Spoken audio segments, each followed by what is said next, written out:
What's up, you guys? My name is Michael Tandarich and welcome to my YouTube channel. Today we're going to be talking about how to save money, especially if you're on a low income budget. Now, whether you run a business or you don't run a business, this video is definitely going to be for you because if you run a business, you know that when you're starting out, every little penny counts to getting your business off the ground. Now, according to an article by CNBC, the average American has a couple $1,000s in their savings account. So that being said, how do you go about saving money every single month to increase the amount in your bank account?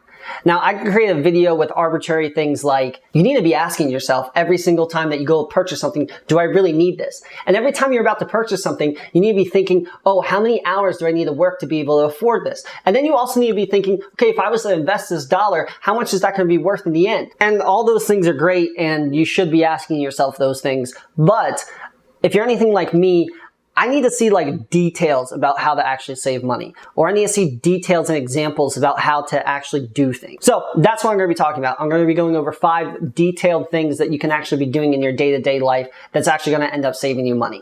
So the first category in which you can look at to start saving money in is like the TV cable category. Now, I was looking over Comcast's rate. The prophecy is true. Comcast rate in my area specifically, and if I was to get Wi-Fi and cable, it would be about $150.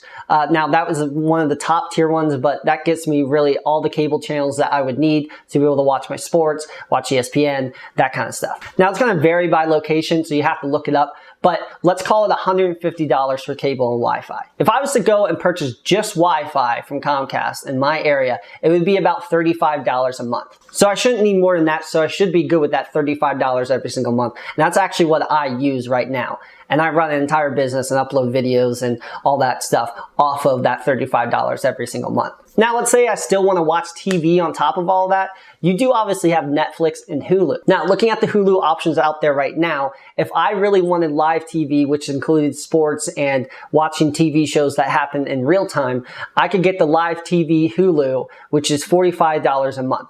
So $35 plus $45 equals $80, and I've already saved $70 every single month by cutting out cable and just going with Hulu Live. Now, if I didn't care about sports and I didn't care about watching TV shows right off the bat that are happening right then, I could just go with the $6 Hulu option. So then $35 plus $6 is $41, and then I ended up saving $109 every single month by cutting out the cable and getting just Wi-Fi and just getting Hulu. So within the TV category, how can you go about cutting down on what you have and getting not the bare minimum, but just a cheaper, more creative option? Now, the second category is food. Now, for a while, my wife and I, we kind of just bought whatever we wanted at the grocery store and just ate out when we wanted to eat out. And that ended up costing us almost a little around $1,000 every single month. Now, keep in mind, that's feeding me, my wife, and my 2 kids. But one of the things that we've started doing recently is planning out exactly what meals we wanted to do based on the food that we could purchase. Getting into a little bit more detail, if we were going to go buy 8 pieces of chicken, we were going to create meals that utilize all 8 pieces of chicken, and we have a plan for that. That way we can go and find the best deals and plan out all of our meals to really cut down on our food budget and make it what we absolutely need every single month. And my wife does an amazing job at figuring out the grocery plan, and I would be absolutely horrible at doing that. Also, by doing this, it also helps us cut down on the eating out expenses. If you have everything planned out and all the food planned and purchased that you're going to be making, and you have your meals set for every single day, that's really going to help you cut down on your budget every single month, especially in the food category. Now, the third category that you could be looking at is your rent or mortgage. Now, there's a couple different ways you can cut this, but one of the bigger ones is downsizing from the current living situation that you're in right now. Now, with this, obviously, you have to really determine if you can downsize, if you want to downsize, if you actually are crazy enough about your budget and saving to want to downsize. And if that is a good option for you, then by all means, definitely do it, because you could save a couple $100s every single month by downsizing. But if you don't want to downsize, but you still want to save every single month on your rent or mortgage, what you could do is you could go buy a duplex, put 3.5% down, and rent out the other side. This allows you to almost cover your entire mortgage, if not more than cover your entire mortgage. And essentially, you'll be living for free every single month. and have a nice living situation. Now, obviously, I'm not a financial advisor and you shouldn't be taking financial advice from me or any really YouTube channel at all. And along with that, purchasing a house and figuring out rentals and buying a duplex and all that stuff, there's a lot more work and detail behind that than what I'm just saying in this little quick 5-minute section. And you should be going and researching that before diving in and just being like, oh, let's just go buy a duplex right away. So in the home category, those are a couple little options that you could do to really cut down on your payment there and save a couple $100s in your mortgage or your rent. Now, the fourth category is the car category. Believe me, this is probably the hardest category for me because I really love cars and I would really love to be driving around in a sports car right now. But I know by not driving around in a sports car and driving around in an older model car, I'll be able to save money every single month and be able to save on my insurance every single month, which then would help me in the long term, especially if I'm investing into my business or investing into other things like rental properties or things along those lines. So that being said, could you go and sell your current car and purchase something cheaper? And by doing so, you get either a lower monthly payment or you end up paying the car out just all in cash, and then you have no monthly payment.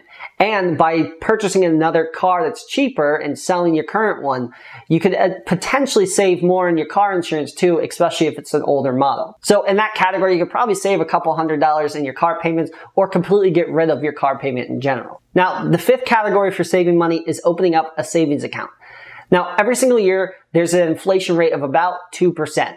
And that means that every single year, the value of your dollar is going down about 2%. So after going and trying to save money on your food and save money on your TV stuff and save money on your mortgage and cars, and you put the money into your bank account, voila, you're losing money by just letting it sit there. So the way to combat that and save money by not losing money is to put it into a savings account. Keep in mind, if the inflation is 2%, there's plenty of savings accounts that are over 2%. So that will cover your loss of the 2% of the inflation rate.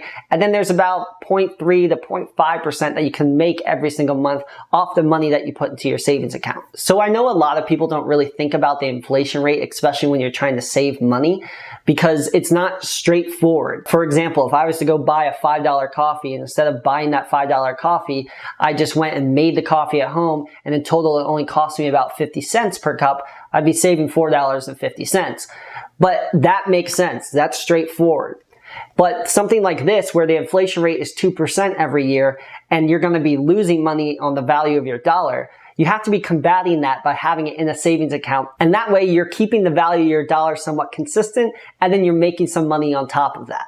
Now, obviously, there are ways to make money off of your money, like investing in stocks or investing in a Roth IRA or putting money into rental properties or something along those lines. But in this video, we're just specifically talking about saving money. So just going to focus on that. So those are 5 categories that you can look at and determine, okay, can I save some money every single month in these categories? Now, I'm sure there's other categories in your life that you could be saving money, and you'll have to kind of audit yourself every single month to see what those categories are. But definitely look at those categories and determine what you could be saving every single month, because you could be taking that money and putting it into a savings account, which could be making you about 0.5% every single month. So if you got any value out of this video, make sure to subscribe, and you can follow me on Instagram right here. Also, leave a comment below with how you guys go and save money every single month. I'm always looking for new creative ways to save money, and I'm sure you guys can provide a lot of value for me and everyone else reading the comments. Thanks for taking the time to watch the video, and I'll see you in the next one.